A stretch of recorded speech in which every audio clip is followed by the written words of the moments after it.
একজন প্রার্থী 3টি চাকরির ইন্টারভিউয়ের জন্য নির্বাচিত হন। প্রথম চাকরির জন্য 3 জন, দ্বিতীয়টির জন্য 4 জন এবং তৃতীয়টির জন্য 2 জন প্রার্থী আছেন। ওই প্রার্থীর পক্ষে অন্তত একটি চাকরি পাওয়ার সম্ভাবনা বার করতে বলেছে। ঠিক আছে, তাহলে প্রথম চাকরিটা যদি এ, দ্বিতীয়টা বি এবং তৃতীয়টা সি আমরা নাম দিই, তাহলে এখান থেকে প্রবাবিলিটিগুলো বার করতে পারবে যে পি অফ এ কত হবে, 3 জনের মধ্যে 1 জন মানে 1/3, পি অফ দ্বিতীয় চাকরি মানে P of B equals to 1/4 আর P of C equals to 1/2। ঠিক আছে, তাহলে এটা হচ্ছে প্রথম চাকরি পাওয়ার সম্ভাবনা, এটা দ্বিতীয় চাকরি পাওয়ার সম্ভাবনা আর এটা তৃতীয় চাকরি পাওয়ার সম্ভাবনা। আচ্ছা, এবার প্রথম চাকরি না পাওয়ার সম্ভাবনাটা বার করে নাও। ঠিক আছে, সিমিলারলি আমরা বি আর সি এর ক্ষেত্রেও করবো। তাহলে পি অফ আমরা সেটা না পাওয়াটা কমপ্লিমেন্ট দিয়ে দেখাই, তাহলে পি অফ এ কমপ্লিমেন্ট মানে 1 থেকে এটা বাদ দিব, 1 - 1/3 ইকুয়ালস টু 2/3।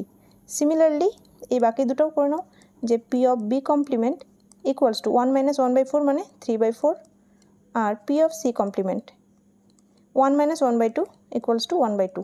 ঠিক আছে, তাহলে এখান থেকে আমরা যদি তার একটাও চাকরি না পাওয়ার সম্ভাবনাটা বার করে নিই, তাহলে 1 থেকে সেটা মাইনাস করলে আমরা তার অন্তত একটি চাকরি পাওয়ার সম্ভাবনা পেয়ে যাব। ঠিক আছে, তাহলে অতএব রিকোয়ার্ড প্রবাবিলিটি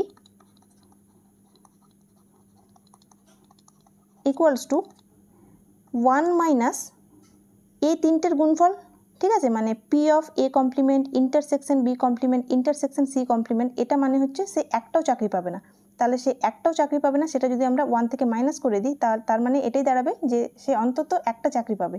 ঠিক আছে, তাহলে এখান থেকে যেহেতু এগুলো ইন্ডিপেন্ডেন্ট ইভেন্ট, সেগুলোকে আমরা গুণ আকারে ব্রেক করতে পারি, P of A complement into P of B complement into P of C complement. ভ্যালুগুলো পুট করে দাও, তাহলে 1 - 2/3 ইন্টু 3/4 ইন্টু 1/2, 3 3 ক্যান্সেল, 2 2 ক্যান্সেল।